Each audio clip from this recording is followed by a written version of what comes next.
জানেন কি, জীবনে ভালো সময় আসার পূর্বে এই 7টি সংকেত দেয় স্বয়ং ঈশ্বর।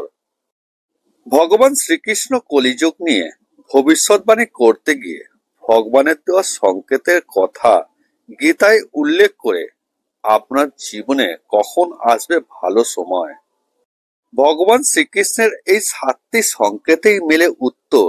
এছাড়াও এই সংকেতগুলি পেলে ভাববেন ঈশ্বর আপনার সঙ্গে সবসময় আছেন। সময় বড় কঠিন, মানুষের পরীক্ষা নেয়। আজ যে রাজা সময়ের নিয়মে, কালই সে ফকির।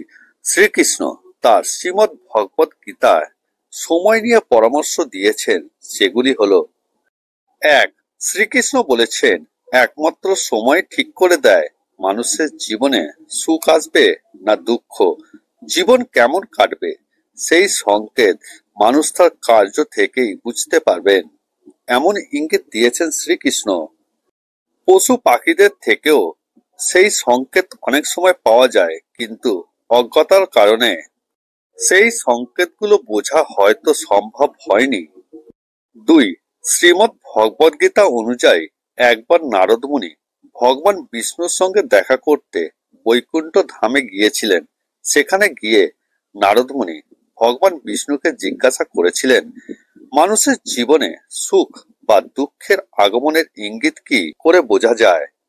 ভগবান বিষ্ণু তখন তাকে বলেছিলেন, যখন কোনো ব্যক্তি চোখ ব্রহ্ম মুহূর্তে অর্থাৎ ভোর 3টে থেকে 5টার মধ্যে খুলে যায়, অথবা ওই সময়ের মধ্যে তিনি স্বপ্নে ভগবানের দেখা পান, তখন থেকেই ইঙ্গিত পাওয়া যায় ওই ব্যক্তির জীবন সমৃদ্ধি ও প্রগতির দিকে এগিয়ে যাবে এবং তার স্বপ্ন যাতে পূরণ হয় তার জন্য স্বয়ং ভগবান তাকে সাহায্য করেন।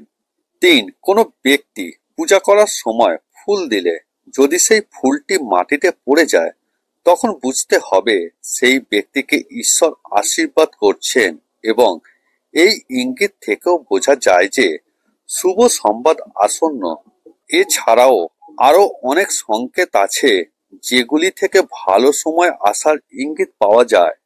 4, যদি দেখা যায় কেউ হাসি খুশি রয়েছেন, তাহলে এর অর্থ হলো সংশ্লিষ্ট ব্যক্তির মনের মধ্যে ভগবানের বাস রয়েছে।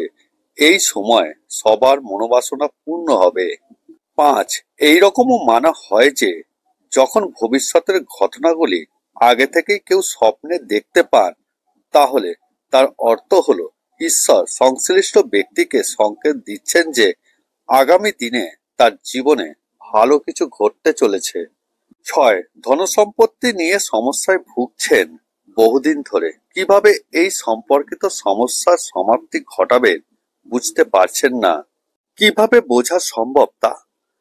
যদি সকাল সকাল কোনো ব্যক্তি বা আত্মীয় স্বজন সংশ্লিষ্ট ব্যক্তির বাড়িতে এসে হঠাৎ পয়সা দিয়ে যান, তাহলে ধরে নিতে হবে সেই ব্যক্তির গৃহে মা লক্ষ্মীর আগমন হতে চলেছে, এবং তখনই বোঝা যাবে যে ধনসম্পত্তি নিয়ে যা সমস্যা রয়েছে তা দূর হয়ে যাবে।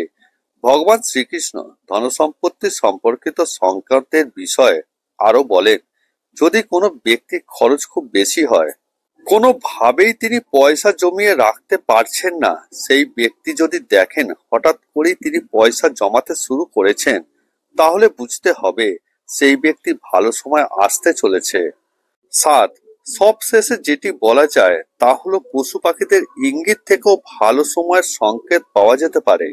কোনো বিড়াল যদি সদ্য বাড়িতে বাচ্চার জন্ম দেয়, তাহলে ধরে নিতে হবে ভগবান কোনো সংকেত দিচ্ছেন আগামী দিনে ভালো সময় আসতে চলেছে।